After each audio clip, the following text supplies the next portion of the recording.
Halo, Assalamualaikum warahmatullahi wabarakatuh. Berjumpa lagi dengan Ibu Anissa Salsabila. Kali ini Ibu akan membahas tentang pelestarian lingkungan di sekitar rumah kita. Tapi sebelum itu, ada baiknya ya kita berdoa terlebih dahulu. Berdoa dimulai. Berdoa selesai.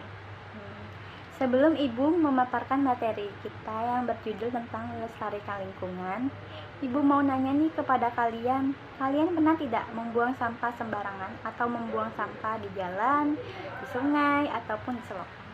Pasti pernah ya, karena Ibu juga pernah dulu membuang sampah di sungai ataupun di selokan. Karena Ibu kurang tahu. Jadi, setelah Ibu belajar tentang materi kita yang melestarikan lingkungan, jadi Ibu juga selalu ingat membuang sampah itu pada tempatnya. Misalnya Ibu tidak melihat ada kotak sampah, pasti Ibu kantongi dulu di kantong saku. Ketika kita melihatnya baru kita buang. Seperti itu ya. Pasti kalian pernah kan? Kalau memang sih sampah satu nggak bermasalah, tapi kalau sampahnya banyak ya bisa menyumbat sungai ataupun aliran air yang ada di selokan. Nah, itu akan menyebabkan kebanjiran ya anak-anak. Kalau hujan turun, nanti airnya akan masuk ke aliran, tapi airnya tersumbat, tidak ada lagi aliran, jadinya dia akan tergenang dan menyebabkan banjir. Seperti yang kita ketahui, kita pernah kan ada pasang di rumah kita, pasang banjir sekaki. Nah, itu juga bisa disebabkan oleh sampah atau membuang sampah sembarangan. Kalian membuang sampah di selokan ya, ataupun seperti itu. Nah, di sini kalian tahu tidak apa itu arti dari melestarikan lingkungan? Nah, kalian belum tahu kan pelestarian lingkungan itu apa? Nah, pelestarian lingkungan itu adalah memanfaatkan lingkungan secara bijak agar kelestarian lingkungan di sekitar rumah kita terjaga. Kita harus menjaga kelestarian rumah kita, ataupun di rumah, ataupun di tempat lain seperti di sekolah.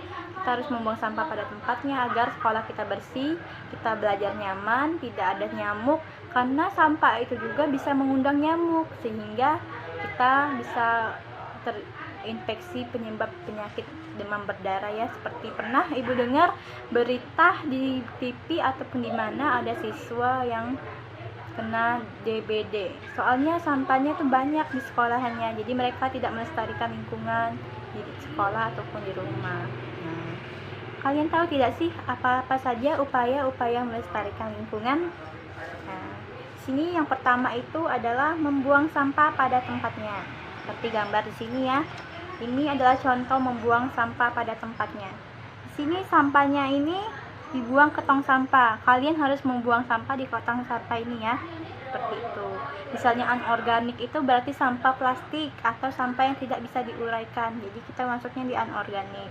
Kalau organik itu adalah sampah kulit buah ataupun kertas yang bisa didaur ulang kembali menjadi seperti pupuk kompos, menjadi kertas kembali ya. Seperti itu.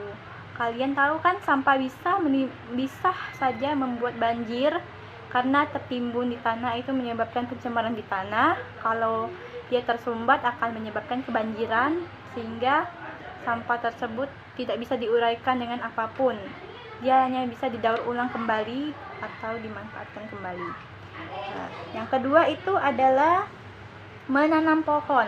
Di sini Ibu ada gambar menanam pohonnya seperti ini. Ini ada anak-anak seusia kalian yang menggambar pohon, yang menanam pohon di tanah. Dia menanam tanaman di lahan kosong agar tanaman itu tumbuh besar menjadi pohon, dan pohon itu akan menghasilkan energi yang baik untuk kesehatan lingkungan di rumah kita.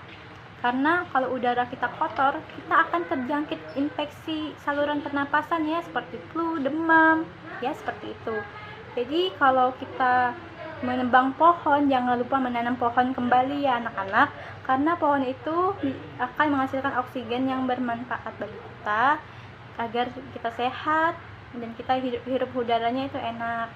Kalau banyak asap kan gak enak ya, hidungnya sakit ya, bisa flu, pilek ya, seperti itu. Nah, yang ketiga dan yang terakhir buat ibu itu adalah menggunakan kendaraan yang ramah lingkungan. Maksudnya itu tidak menyemarkan udara.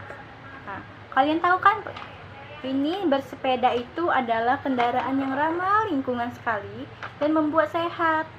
Kita sehat ya anak-anak jika kita bersepeda, karena bersepeda itu akan meningkatkan sirkulasi darah ataupun kesehatan jantung, dan juga tidak mengotorkan lingkungan atau mencemarkan lingkungan, karena di motor itu biasanya ada knalpot, terus knalpotnya itu ada gas CO2-nya. Nah, CO2-nya itu bisa saja ya anak-anak, bisa saja merusak udara kita sehingga menyemarkan udara kita, seperti ada asapnya, ada kabutnya gitu ya.